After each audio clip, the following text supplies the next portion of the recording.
बाकी का नाम नहीं है। कहते अग्नि आदि सभी देवता किनके पास आए? विष्णु भगवान के पास आए और बोले बलिर्वैरोच निर्विष्णु यजते यज्ञमुत्तमम् असमाप्त व्रते तस्मिन् स्वकार्यमभिपद्यताम्।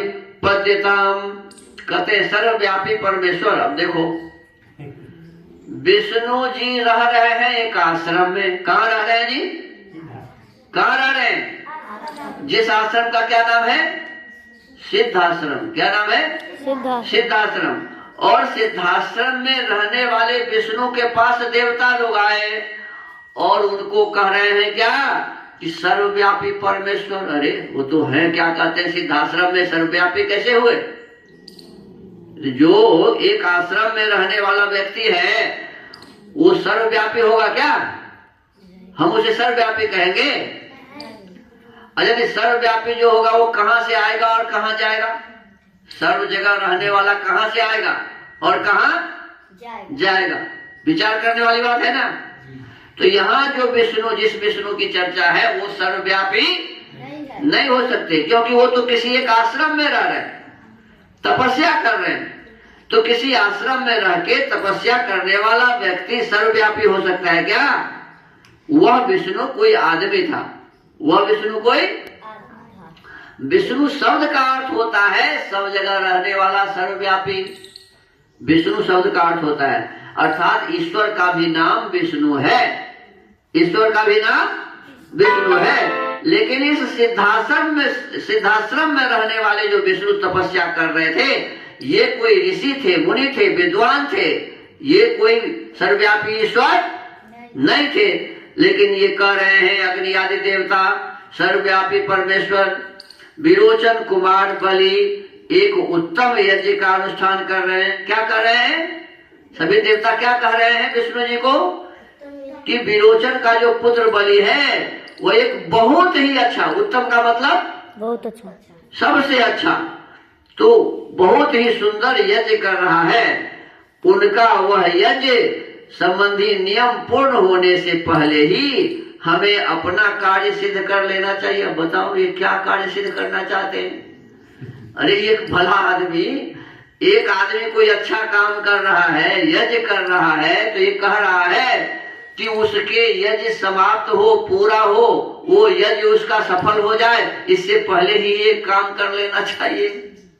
अब क्या करना चाहिए? आगे कहते हैं ये चैनमभिवर्तन्ते याचितारा इतस्ततः यच्च यत्र यथावच्च सर्वं तेभ्यः प्रयच्छति।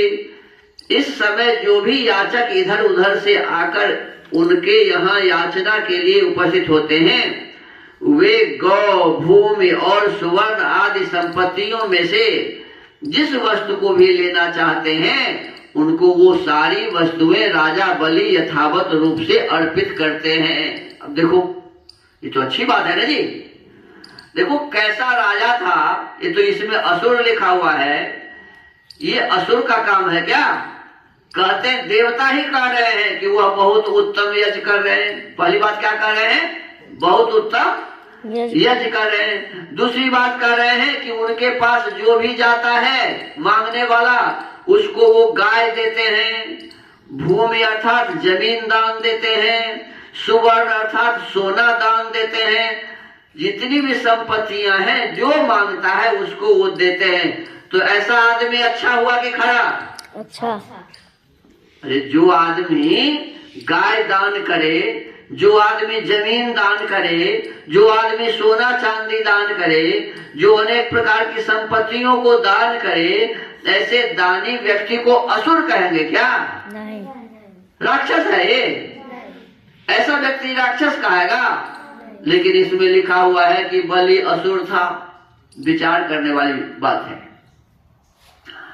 तो कहते हैं कि संपत्तियों में से जिस वस्तु को भी लेना चाहते हैं उनको वो सारी वस्तुएं राजा बलि यथावत रूप से अर्पित करते हैं।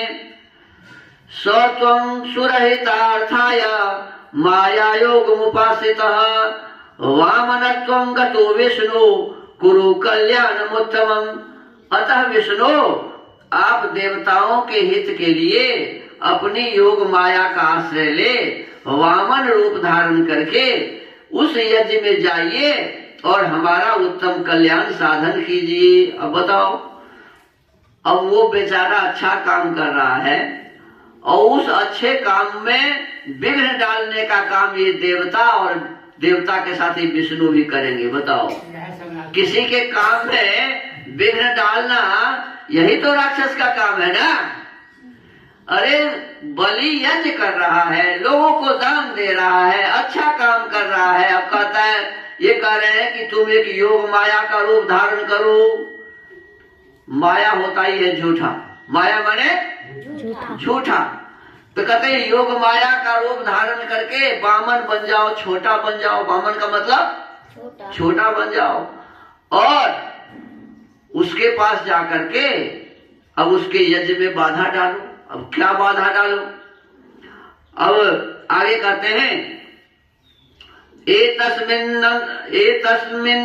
नन्तरे राम कश्यपोऽग्नि समप्रभा आदित्या सहितो राम दीप्यमान इवोजसा देवी सहायो भगवान दिव्यं वर्ष सहस्रकम् व्रतं समाप्य वरदं तुष्टाव मधुसूदनम। ये बातें चल ही रही थी, ये बातें चल ही रही थी। किसके साथ? विष्णु के साथ, देवताओं की। तब तक क्या हुआ? कहते श्री राम इसी समय अग्नि के समान तेजस्वी, आग जो होता है ना, इसके समान तेजस्वी महर्षि कश्यप धर्म पत्नी अदिति के साथ अपने तेज से प्रकाशित होते हुए वहां आए। कहाँ आए? विष्णु जी के पास आ गए, उसी आश्रम में। किस आश्रम में? आश्रम का क्या नाम था? सिद्धाश्रम। क्या नाम था? सिद्धाश्रम। इधर अग्नि आदि देवता बात कर रहे हैं विष्णु जी से कि बलि के राज्य में के पास जाकर के उनके यज्ञ में विघ्न डालिए, माया का रूप धारण करके, वामन का रूप धारण करिए आप। और उसी समय कौन आ गए? उसी समय कश्यप ऋषि आ गए। कौन आ गए? कश्यप ऋषि का नाम था कश्यप और उनकी पत्नी का नाम था अदिति। पत्नी का क्या नाम था? अदिति। तो कश्यप ऋषि अपनी अदिति पत्नी के साथ विष्णु जी के पास आ गए। वे 1 सहस्र दिव्य वर्षों तक चालू रहने वाले महान व्रत को अदिति देवी के साथ ही समाप्त करके आए थे। अब देखो, अब यहाँ कितना बड़ा पाखंड है। कहते हैं कि वो कश्यप ऋषि और अदिति उनकी पत्नी 1000 दिव्य वर्ष तक, 1000 दिव्य वर्ष तक माने यज्ञ करते हुए और यज्ञ को पूरा करने के बाद अब विष्णु जी के पास आए। बताओ, अब 1000 दिव्य वर्षों तक यज्ञ किया, व्रत किया, रहने वाले महान व्रत को अदिति देवी के साथ ही समाप्त करके वहां पहुंचते हैं। उन्होंने वरदायक भगवान मधुसूदन की इस प्रकार स्तुति की। अब आगे विष्णु जी से वो प्रार्थना करना शुरू किए। अब क्या प्रार्थना करते हैं ये अगले पाठ में पढ़ेंगे। आज की इस वाल्मीकि रामायण की कथा को यहीं विराम देते हैं। ओम।